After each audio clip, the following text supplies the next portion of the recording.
ಅಡಿಗೆ ಮನೆ ಸಿಂಕ್ ಎರಡು ಒಟ್ಟಿಗೆ ಒಂದೇ ಜಾಗದಲ್ಲಿ ಇರಬಹುದಾ? ಅಡಿಗೆ ಮನೆ ಅಲ್ಲಿ ಒಲೆ ಆಮೇಲೆ ಸಿಂಕು ಎರಡು ಒಂದೇ ಜಾಗದಲ್ಲಿ ಇಡೋದ್ರಿಂದ ಏನಾಗುತ್ತೆ ಅಂದ್ರೆ ಕ್ಯಾಶು ತುಂಬಾ ಖರ್ಚಾಗ್ತಾ ಇರುತ್ತೆ. ಯಾಕಂದ್ರೆ ಸಿಂಕು ವಾಟರ್ ಎಲಿಮೆಂಟ್, ಅದು ಜಲತತ್ವ. ಅಡಿಗೆ ಮಾಡೋ ಸ್ಟವ್ ಅಗ್ನಿ ತತ್ವ.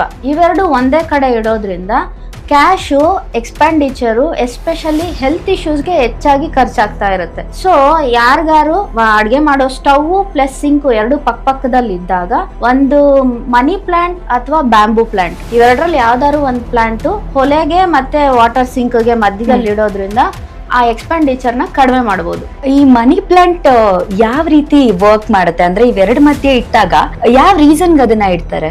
ಇವಾಗ ಫಸ್ಟ್ ಬಂದು ಉತ್ತರ ದಿಕ್ಕು ಬಂದು ವಾಟರ್ ಎಲಿಮೆಂಟ್ ಅಂದ್ರೆ ಜಲತತ್ವ. ಆಮೇಲೆ ಅಡಿಗೆ ಮನೆ ಒಲೆ ಉರಿಯೋದು ಬಂದು ಆಗ್ನೇಯ ದಿಕ್ಕು ಅಗ್ನಿ ತತ್ವ. ಇವೆರಡರ ಮಧ್ಯದಲ್ಲಿ ಬಂದು ವಾಯು ತತ್ವ ಇರೋದ್ರಿಂದ ನೀವು ಯಾವಾಗ ಗಿಡ ಇಡ್ತೀರೋ ಆಗ ವಾಯು ತತ್ವ ಆಕ್ಟಿವೇಟ್ ಆಗಿ ಬ್ಯಾಲೆನ್ಸ್ ಮಾಡುತ್ತೆ ವಾಯು ತತ್ವ.